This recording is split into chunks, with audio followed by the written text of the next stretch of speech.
नमस्कार। इन खबर में आपका स्वागत है। प्रधानमंत्री नरेंद्र मोदी ने 3 कृषि कानूनों को एक ही झटके में वापस ले लिया। इसको लेकर के किसान 1 साल से आंदोलन कर रहे थे। 17 सितंबर 2020 को ये कानून पास हुआ था, वो भी ठीक से बहस नहीं हुई थी।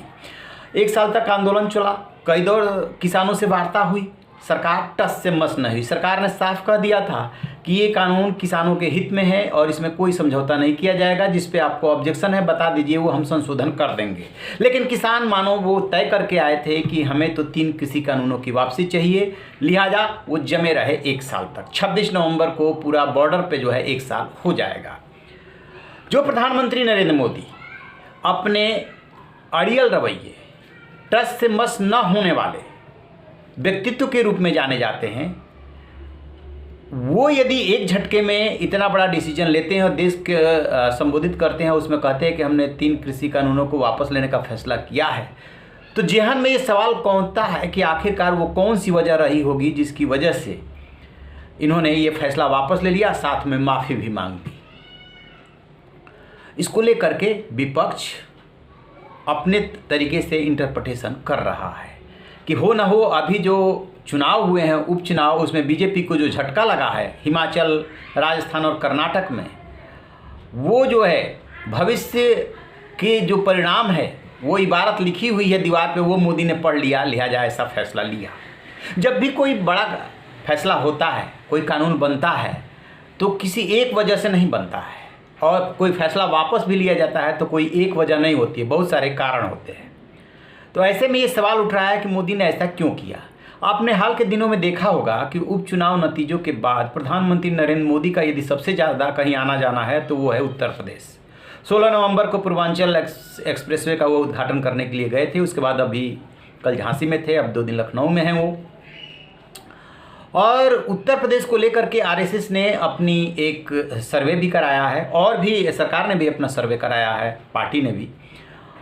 उसके मुताबिक यदि उत्तर प्रदेश को 4 भागों में बांटते हैं तो पूर्वांचल और बुंदेलखंड बीजेपी का ठीक लग रहा था, लेकिन अवध और पश्चिमी उत्तर प्रदेश जो है, इनका मानना है कि गड़बड़ हुआ है और यहाँ पे वोट बैंक दरका है। 130 के आसपास सीटें हैं इधर पश्चिम में।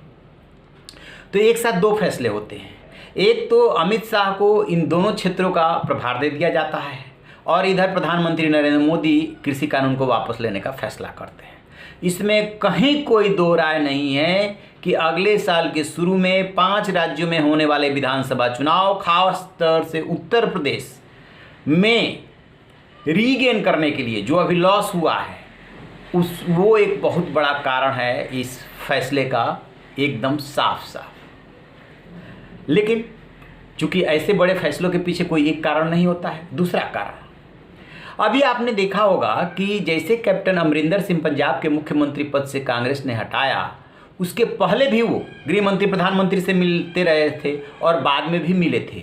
और एक चीज़ वो बहुत शिद्दत से उठाते थे, पंजाब की सुरक्षा देश की सुरक्षा, पंजाब की सुरक्षा देश की सुरक्षा। बीइंग चीफ मिनिस्टर, उनके पास जो रिपोर्ट थी, उस रिपोर्ट में कहीं ना कहीं इस बात के इनपुट्स थे कि ये जो पंजाब के किसान अड़ियल रवैया अपनाए हुए हैं, किसान नेता के रूप में जो दिख रहे हैं, उनके पीछे बाहरी फोर्स है, और जो कहीं ना कहीं खालिस्तान आंदोलन को इस आंदोलन के माध्यम से जिंदा कर रही है। ये देश की सुरक्षा के लिए खतरा है।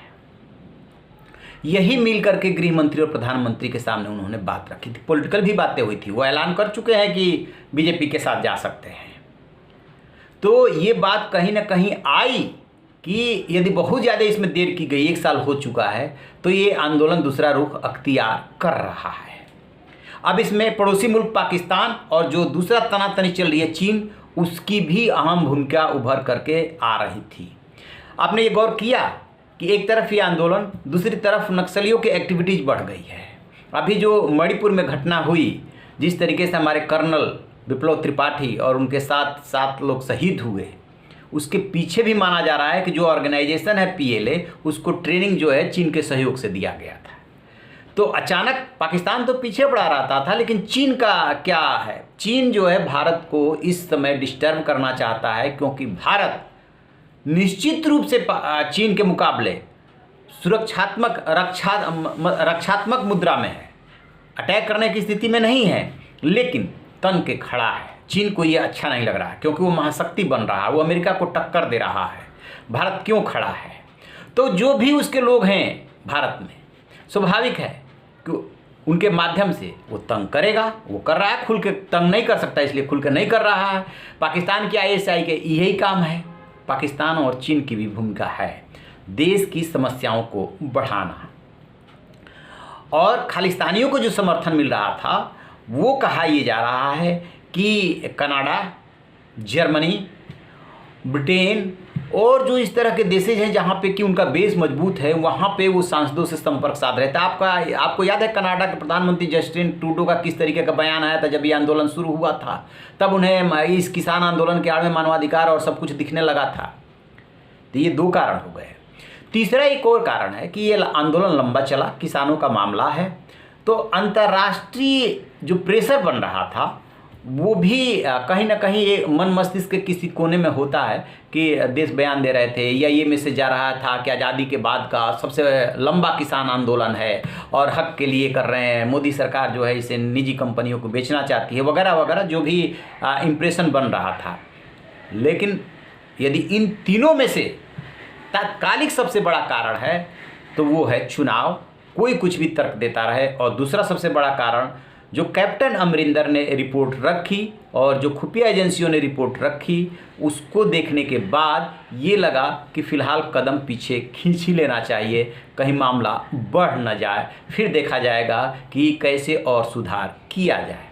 ये बात समझ में आ रही है। अब देखते हैं कि आज जो किसानों की बैठक चल रही है उसमें क्या फैसला होता है, क्योंकि किसान ऐलान कर चुके हैं कि उन्हें हाथ में कागज़ चाहिए, यानी कि वो विंटर सेशन जो 29 से शुरू हो रहा है उसका इंतजार करेंगे। पहले कैंसिल करो, MSP पे जो है आश्वासन दो, ये कानून बनाओ, तब जाके हम जाएंगे। तो इस पर हमारी नज़र है। जैसे कोई अपडेट मिलेगा आपसे साझा करेंगे। रहिए ना बेखबर, देखते रहिए इन खबर। Thank you.